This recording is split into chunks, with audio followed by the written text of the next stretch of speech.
Hi guys, and welcome back to another draft video. So the good drafts are back and they're coming. I'm getting so many good drafts at the moment, and this is probably one of the best ones I've got so far. So we're starting off with an elite round. The middle coach is back, so it's giving back the good drafts, to be honest. So you get an elite round most of the time when you pick the middle coach, and I'm going to go with Andrew Luck to start with. Get a good solid quarterback in the team, which is much needed. And then Darius Slay, I'm definitely going to take Darius Slay when he pops up because he's got such a good card. I mean, he plays a lot higher than his overall. And being a Lions fan, I'm obviously going to absolutely love the Darius Slay card. So, got a wide receiver in there just so we have a base wide receiver option and a good tight end option there. So, and here we get a nice elite round again.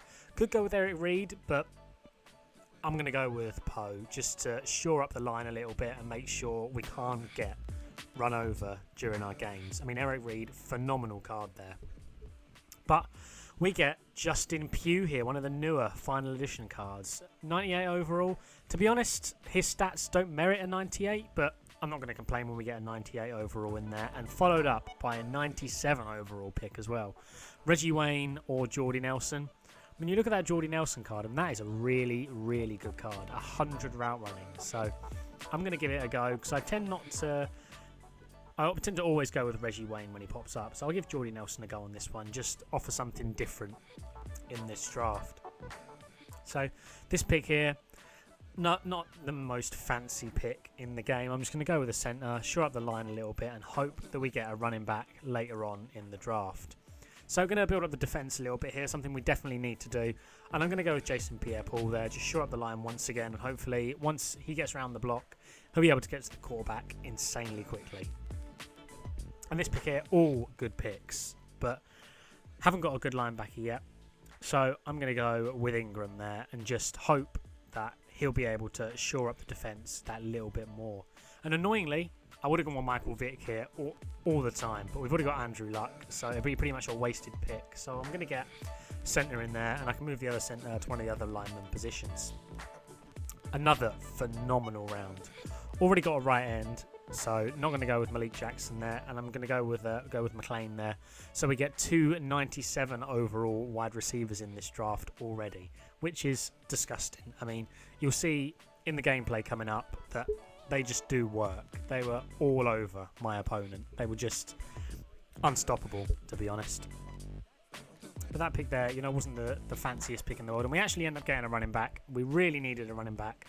We got Marshall Faulk, who's one of the best running backs you can possibly get in the Legend round. So that team there is an absolutely phenomenal lineup. So I'll jump into a game now. But if you've enjoyed the video up to this point, smash a like on the like button. Comment down below what picks you would have done differently in the draft. And subscribe if you're new. But jumping into this game, I was trying to get the recording software set up and I didn't get it done quick enough, so we actually managed just kicking the ball out first play of the game, which is terrible for us, and we end up missing the tackle there. So this game couldn't have started worse, and I really wanted to get some good gameplay in with this team, so I was hoping we didn't just get blown out. So really needed to up the game. This is the first game of the day I had as well, so you want to get the first game of the day jitters out. And this guy sort of knew what he was doing. As you can see, he's rolling out nicely there. He was pretty unlucky not to get away. It's pretty lucky that we managed to catch up to him. And we're forcing him to a 3rd and 8 at this point in his drive. First drive he's had. And that is why you pick Darius Slay. He just gets an unbelievable pick for us there. And we needed that to sort of get our offense on the go. Marshall Faulk wide open there. Just going to dump the ball off to him. Take some yards with him. Get the first play. A nice safe play. Don't want to risk bombing it deep, getting an interception or something like that. And we're going to run it with Marshall here as well. And he's fighting for those extra. He got an extra 4 or 5 yards in there just by powering his way forward a little bit.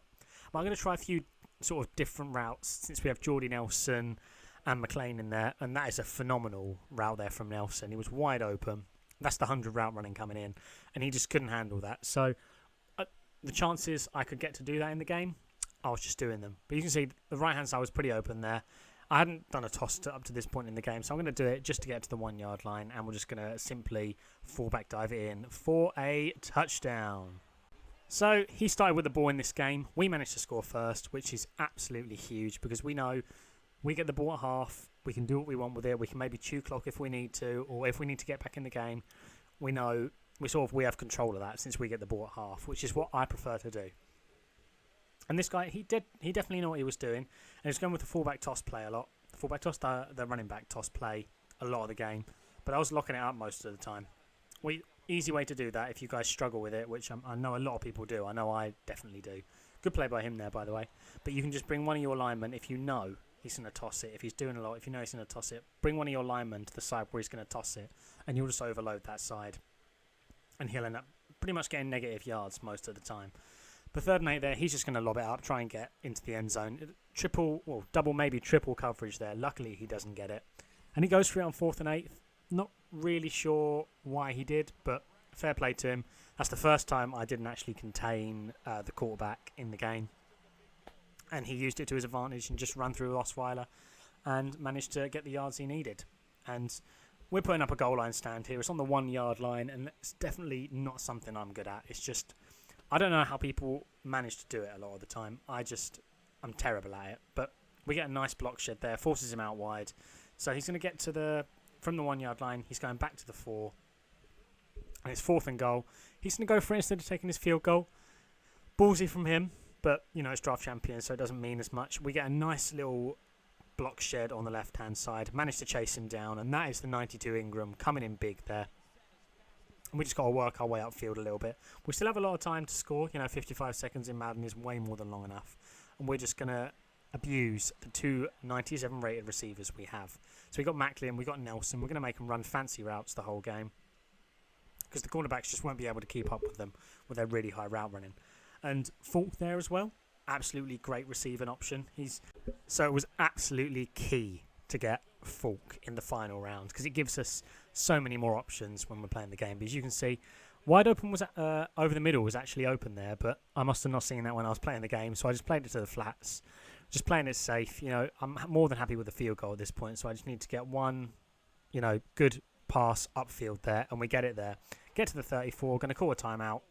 Unfortunately, we didn't end up doing anything else with that drive, but I'm going to take the field goal, go up 2 possessions, and we get ball at the start of the second half. So, the halfback toss play, he couldn't defend it. He was using it all the time on offense, and he couldn't defend it. So, I only used it when I needed to. I didn't want to abuse it and use the same play all the time, but that was tight end there. Brilliant little route. Andrew Luck's throw-in was on point in this game as well. I don't think he overthrew it once. But as you can see, he can't defend the halfback toss. He gambled everything up the middle there. Pretty luckily for us, and we're just going to run it in with Falk. Good touchdown from him. And that puts us at a 3-possession lead in this game with just the 4th quarter left. And as you can see, this guy, he was really mad at this point. When someone starts doing stuff like this, they've just lost it. And I don't really know why he stayed, because I don't get why people, if they're going to just troll like this, they don't just quit the game or something. It was, to be honest, just he was wasting his time at this point, which was very confusing to me, because every defensive player we had locked up, as you can see, he hasn't scored yet. He's got barely any offensive yards in total. And to be honest, he was a good player. He just totally lost his head. And I don't know, sort of things like that. It should have been an easy pick there. He was just lobbing it deep, all he was doing. And it was coming off every now and again. As you can see, he's made his way up the field a little bit. But to be honest, he knew he wasn't going to win at this point. He's down too much with not enough time left. And we get a nice sack there from Pierre-Paul. So I know a lot of people hated on me for saying Pierre-Paul wasn't the best player in the game.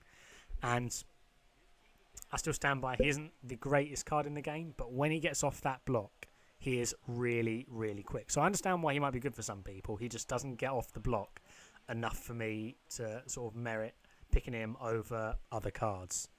But this guy's getting towards the end zone now. To be honest, I want to complete a shutout. I know I've got the win in the bag with only a minute left. I just want to get a shutout, so I'm going to try and lock everything up over the middle. Make sure he can't roll out with the QB, which is what I'm doing here. And he makes a terrible, terrible throw there. You never throw it to the middle of the field when sort of there's been 4 or 5 seconds gone in the play, because you know it will just be overloaded. And he's going to send everything up the middle here. I was going with the screenplay, but since I know he's sending everything up the middle because he's lost his head, I'm just going to launch it to Jordy Nelson. I'm going to call hurry up so he can't actually get out of this formation. And it pays dividends for us because we're going to run a screen. Falk's going to cut inside. Lovely juke. 2 people fall right behind him. And as you can see on the left there, you saw his player just give up. And that pretty much is coming towards the end of the game. We get another good touchdown with Falk in there. Absolutely love this Marshall Falk card. To be honest, I might pick it up for my ultimate team. But 4th and 10, for some reason he was deciding to punt. And I knew it was going to be a fake punt just by the way he was playing. We send a little bit of pressure. And he doesn't have time to do anything. And coming towards, we're going to get one more touchdown with Falk here. Sort of completes all the touchdowns we needed with him. But at this point, my man here is going to quit out the game. So if you've enjoyed the video, drop a like on it. Comment down below who you would have drafted differently. Subscribe if you're new. And I'll see you guys tomorrow for another video.